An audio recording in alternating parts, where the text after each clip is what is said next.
తిరిగి వచ్చిన ఆత్మస్వరూపులు ఇద్దరు. వారి ప్రయాణం విందా, తల్లి గర్భం దాటి భూమిపైకి వచ్చాం.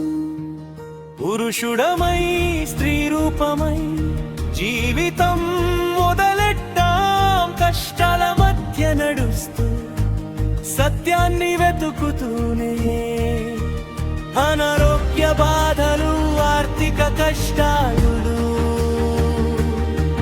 కుటుంబ కలహాలు, సమాజపు సమస్యలు, దేవుడు గుడిలో ఉన్నాడు అని పరుగులు తీస్తూ, కొబ్బరికాయ కొట్టి మొక్కులు చెల్లిస్తూ, ప్రదక్షిణలు చేస్తూ, కోరికలు కోరుతూ, బాధలతోనే జీవితాన్ని గడుపుతుంటారు. ఎదారి నిజమైనదో తెలుసుకుందాం రా, ధ్యానం మార్గమా, ఆత్మజ్ఞాన వెల్వమే. ఎదారి నిజమైనదో తెలుసుకుందాం రా, లోపల ఉన్న దైవమే మన శాశ్వత బాటరా.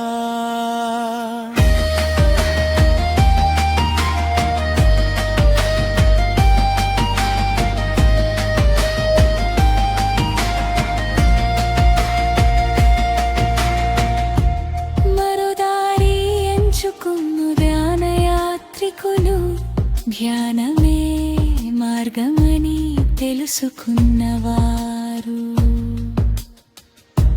ప్రతిరోజు సాధనతో ఆత్మజునానం పెంచుకొని లోపల ఉన్న దైవాన్ని దర్శించుకుంటారు. భయాలు కరిగిపోతాయి, బాధలు దూరమవుతాయి, శాంతి ఆనందమే వారి జీవన గీతమవుతుంది.